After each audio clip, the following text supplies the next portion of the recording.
ഒരു ഫാമിലിയിൽ വ്യത്യസ്ത ചിന്താഗതിയിലുള്ള ആളുകൾ ഒരുമിച്ച് ജീവിക്കുകയാണെങ്കിൽ ഉള്ള അവസ്ഥ എന്തായിരിക്കും? ഞാൻ നേരത്തെ ഇതിനെപ്പറ്റി ഒരു വീഡിയോ ചെയ്തിട്ടുണ്ട്.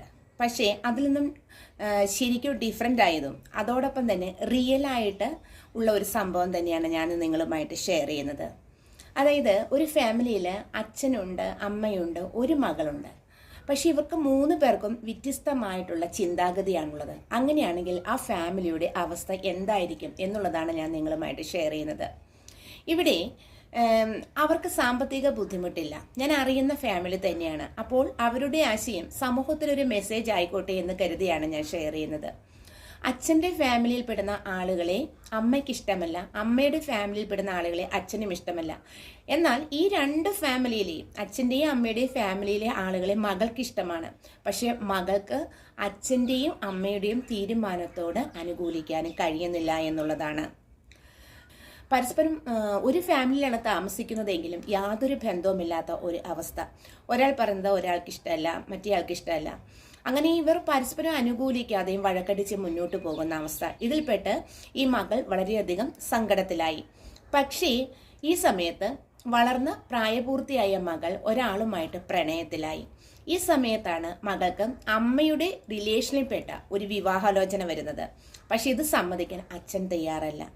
അമ്മ കൊണ്ടുവന്ന വിവാഹാലോചന സാമ്പത്തികമായി വളരെ നല്ലതും നല്ല വിദ്യാഭ്യാസമുള്ള ഒരു ആള് തന്നെയാണ്.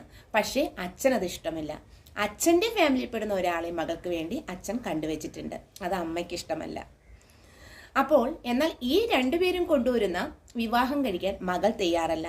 മകൾക്ക് അവളുടേതായ തീരുമാനമുണ്ട്. അവൾ ഒരാളെ സ്നേഹിക്കുന്നു, ഒരു 6 വർഷമായിട്ട് സ്നേഹിക്കുന്നു. അവൾക്ക് അവൾ സ്നേഹിക്കുന്ന പയ്യനെ വിവാഹം കഴിക്കാനാണ് ഇഷ്ടം. ഇത് അച്ഛനും അമ്മയും സമ്മതിക്കുന്നില്ല. മകൾ എല്ലാ ജീവിത സാഹചര്യങ്ങളെയും നിരാകരിച്ചുകൊണ്ട് ഉപേക്ഷിച്ചുകൊണ്ട് മകൾ ഒറ്റയ്ക്ക് സ്ട്രൈക്ക് ചെയ്യാനായിട്ട് തുടങ്ങി. അവൾക്ക് അവൾ സ്നേഹിച്ച ആളുടെ കൂടെ ജീവിക്കാനാണ് ഇഷ്ടം. അപ്പോൾ അങ്ങനെ പോകുന്ന ഫാമിലിയിൽ ഇന്ന് യാതൊരു സ്വസ്ഥതയുമില്ല എന്നുള്ളതാണ്. വളരെ ഡെസ്പായ രീതിയിലാണ് ഞാൻ മകളെ കണ്ടുമുട്ടിയത്. പക്ഷെ അവൾ ഒരുപാട് അഡ്വൈസ് ചെയ്തിട്ടും അവൾ സ്നേഹിക്കുന്ന ആളിൽ നിന്നും പിന്നോട്ട് മാറാനായിട്ട് അവൾ തയ്യാറല്ല എന്നുള്ളതാണ്. രജിസ്റ്റർ മാരേജ് വരെ ചെയ്യാൻ അവൾ തയ്യാറാണ്. ഇങ്ങനെയുള്ള അവസ്ഥയിൽ നമ്മൾ എന്താണ് ചെയ്യേണ്ടത്? പാരൻസ് ചെറുപ്രായത്തിൽ തന്നെ കുട്ടികൾക്ക് സെൽഫ് സഫിഷ്യൻസി കൈവരിക്കാൻ വേണ്ടിയിട്ടുള്ള സാഹചര്യങ്ങൾ ചെയ്തു കൊടുക്കുക എന്നുള്ളതാണ് ഒരു ഫാമിലിയിലെ പാരൻസിൻ്റെ ഏറ്റവും വലിയ ദൗത്യം എന്ന് പറയുന്നത്. സ്വന്തം മക്കൾക്ക് വിദ്യാഭ്യാസം കൊടുത്തുകൊണ്ട് കരിയർ ബിൽഡപ്പ് ചെയ്തുകൊണ്ട് സ്വന്തമായി ഏണിങ്സ് ഉണ്ടാക്കിയെടുക്കാൻ ഒരു അവസരം അവർക്ക് സൃഷ്ടിച്ചു കൊടുക്കുക, എല്ലാ ഫെസിലിറ്റീസും ചെയ്തു കൊടുക്കുക എന്നുള്ളതാണ് ഒരു പാരൻസ് ചെയ്യേണ്ടത്.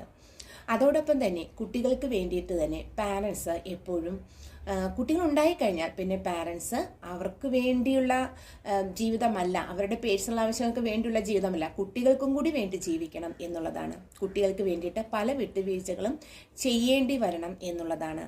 ഇപ്പോൾ മകൾ കണ്ടുവച്ചിരിക്കുന്ന റിലേഷൻ ഫിനാൻഷ്യൽ സ്റ്റാബിലിറ്റി ഉള്ളതും നല്ലൊരാളാണെങ്കിൽ അച്ഛനും അമ്മയും അതിന് വിട്ടുവീഴ്ച വരുത്തിക്കൊണ്ട് ആ റിലേഷന് സമ്മതിച്ചു കൊടുക്കുക എന്നുള്ളതാണ് ഒരു യാഥാർത്ഥ്യമായിട്ടുള്ള സത്യം. അതാണ് വേണ്ടത് എന്നുള്ളതാണ്. അതോടൊപ്പം തന്നെ ഇനി മുന്നോട്ടുള്ള ജീവിതത്തിൽ ഇനി വളരെ കുറച്ച് നാളുകളെ നമുക്കുള്ളൂ. അപ്പോൾ ആ സമയം ഐക്യദാർഢ്യത്തോടും സ്നേഹത്തോടും കൂടി മുന്നോട്ട് പോകാനായിട്ട് തീരുമാനിക്കുക എന്നുള്ളതാണ് പാരൻസ് ചെയ്യേണ്ടത്. അവർ കുട്ടികൾക്ക് വേണ്ടി ജീവിക്കുക, നല്ല ഫാമിലിയെ ബിൽഡപ്പ് ചെയ്യാനായിട്ട് ശ്രമിക്കുക എന്നുള്ളതാണ് വേണ്ടത്. ഇതുപോലെ ഒരുപാട് വിഷയങ്ങൾ അനുഭവിക്കുന്ന ഫാമിലീസ് ഉണ്ട്. അപ്പോൾ ആ വിഷയങ്ങളെല്ലാം തന്നെ നമ്മൾ തന്നെ കൈകാര്യം ചെയ്യേണ്ടതാണ്. നമുക്ക് മാറ്റാൻ പറ്റാത്ത ഒരു വിഷയവും ഇന്ന് ലോകത്തില്ല എന്നുള്ളതാണ്.